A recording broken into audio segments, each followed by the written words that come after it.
So y'all really enjoyed the M4A4 video. So, I think I'm going to do the USPS next. Honestly, I think the M4, weirdly enough, has a lot of skins that I'm extremely passionate about. And, I was kind of worried I was going to struggle for some of the other guns to find skins that I'm as passionate about as some of those old M4A4 classics. But honestly, the more I kind of got into this, the more I was like really feeling these skins. So I'm excited to talk about them. Right off the bat, we got the USPS Stainless.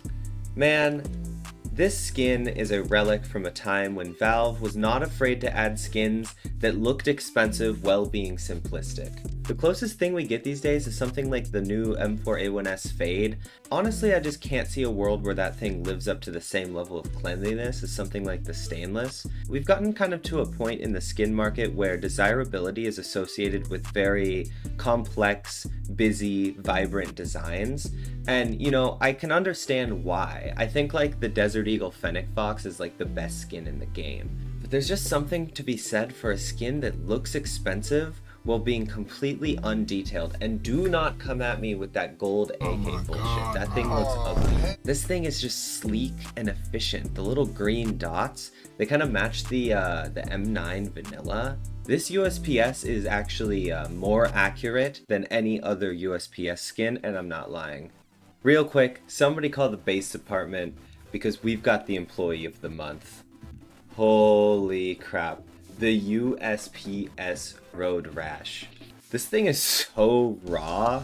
You don't get to have this skin in good condition. It's always gonna look beat up. This USPS skin really just does not give a fuck.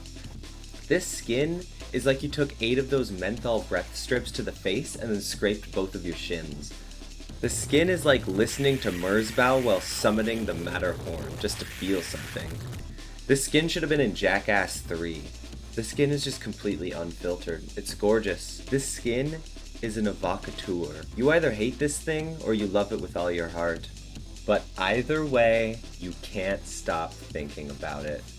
Up next, we've got a skin that is sort of the rare case of a cooler younger brother. I'm talking about the USPS Cayman. See, this little brother's status as sort of like the subordinate lower in the family hierarchy has caused him to have kind of this unique sense of style and humor. The Orion is universally accepted as just, like a pretty great skin. It's colorful, it's good, but this thing is truly one of one. This rich, dark tone of teal is just pretty rare in the skins world. You can't get it very often, and the boldness of the orange just makes for something extremely striking. I love the subtle little lines and patterns going on throughout the rest of the skin, and the way that the scales of the Cayman kind of fade into the handle and the back of the gun is just such a delightful little touch. It's just, chef's kiss of composition going on here. This thing is bold and delicious for the eyes to feast upon. Number 2. USPS Peregrine. What you know about the Chop Shop collection?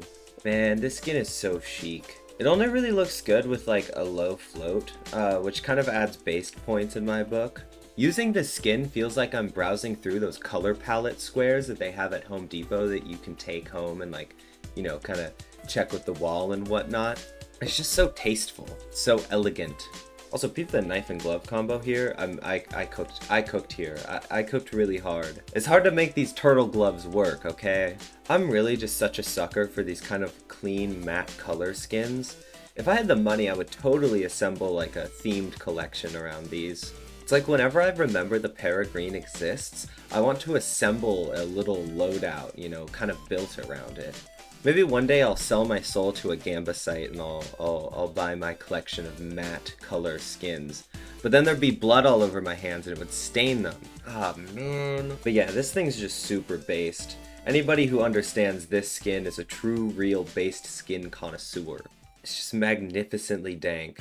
Alright, before we get to the final entry, we gotta run through some honorable mentions. You know the deal. I got 2. The first one is the Orion, and I mean, like, there's not much I can say about the skin that hasn't already been said. Overall, I kind of think the design of this thing is pretty tacky, but it's in a way that I find sort of endearing. It really has that like mid 2010s like gaming look. It's got that esports gaming look.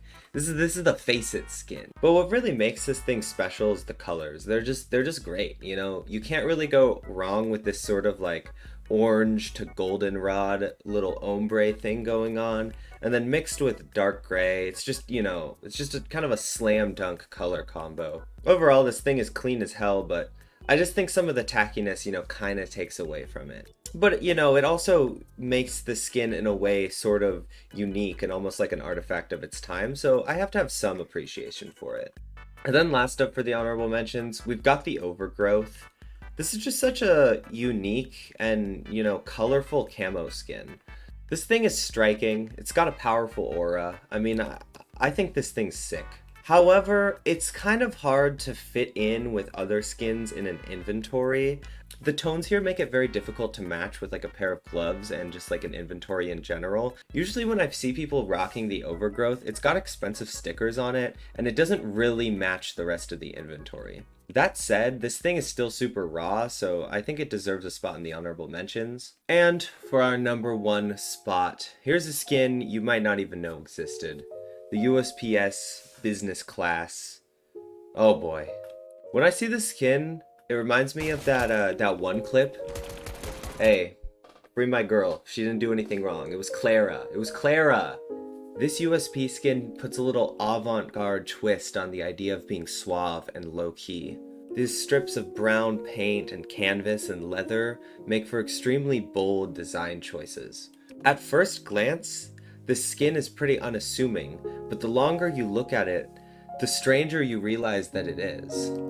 The little symbol on the back is just such a nice little detail. If your USP skin has the two little green dots on the back, you know it's something classic. In the name of not spoiling all of the future episodes of this series, I'm not gonna tell you that the Baggage collection is my favorite collection in the game.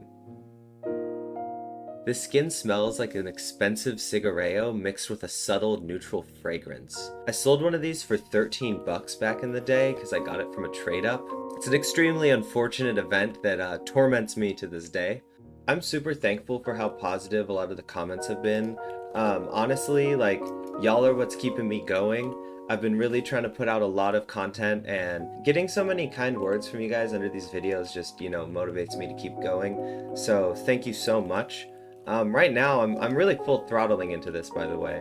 I've been trying to post as much as I can. If you made it this far, please consider subscribing. You know, we just hit 100, hell yeah, but you know, we gotta keep going. If there's a specific gun you want me to do this series on next, you know, drop it in the comments. I'm wondering if maybe I should do some of the lesser used guns first so that the big ones can kind of be towards the end. And you know, I like appreciating the skins for guns that people don't use because there's some good designs in there. With that said, hope you have a wonderful day. Check out the links in the description, and let me know if you got a butterfly black laminate battle scar that you're willing to trade. Other than that, I think that's pretty much all I've got. Thank you for watching, and couscous.